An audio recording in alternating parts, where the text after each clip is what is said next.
भारत के लिए अपना सामान ईरान के रास्ते भेज रहा है। खबर तो यह भी है कि ईरान में ट्रेन का स्वागत करने के लिए खास कार्यक्रम भी रखा गया, क्योंकि इस परियोजना में वो भी साथ दे रहा है।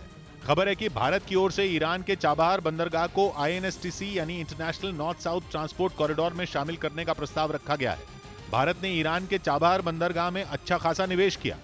माना जा रहा है कि वो ईरान के इस बंदरगाह को पाकिस्तान के ग्वादर पोर्ट की टक्कर में खड़ा करना चाहता है, क्योंकि उसमें चीन निवेश कर रहा है। रूस और ईरान दोनों से भारत के अच्छे रिश्ते हैं। यूक्रेन जंग के बाद भी भारत ने उनसे वैसे ही संबंध रखे हैं जैसे पहले थे।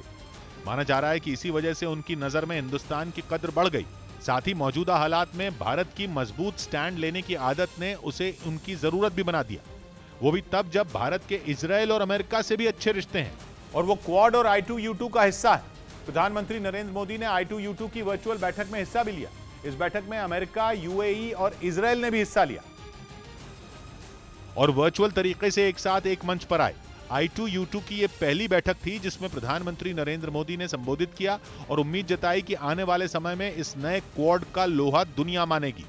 आज की इस पहली समिट में से ही I2U2 ने एक सकारात्मक एजेंडा स्थापित कर लिया है। वैसे भारत पुराने क्वाड का भी हिस्सा है, यानी अमेरिका हो या इजराइल, ईरान हो या रूस, भारत सबके लिए जरूरी बन चुका है।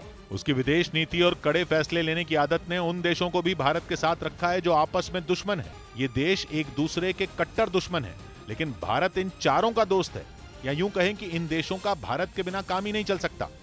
माना जा रहा है कि इसी वजह से भारत क्वाड, I2U2 और ब्रिक्स जैसे संगठनों का अहम हिस्सा है, जबकि इन तीनों में ऐसे देश शामिल हैं जो एक दूसरे के विरोधी हैं। क्योंकि भारत क्वाड और I2U2 में इजराइल और अमेरिका के साथ है, तो वहीं ब्रिक्स में रूस और चीन के साथ। इसके अलावा INSTC में भारत ईरान और रूस के साथ है, यानी तीन अलग अलग संगठन जिनमें वो देश हैं जो एक दूसरे के जानी दुश्मन हैं, लेकिन एक देश जो सबका दोस्त और इन सब में कॉमन है वो है भारत।